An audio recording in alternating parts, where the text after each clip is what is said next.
அனைவருக்கும் வணக்கம். யார் இந்த சிவன் தெரியுமா? சிவன் உருவான பல கதைகள்ல இதுவும் ஒன்று. இந்து மதத்தோட முக்கிய கடவுள் சிவன்னு சொல்றோம்.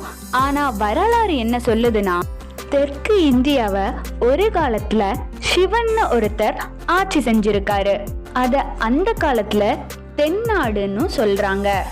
இந்து சமவெளின்ற தொல்லியல் ஆராய்ச்சி மூலமா 5000 வருஷம் பழமையான ஒரு பசுபதி முத்திரை கிடைக்குது.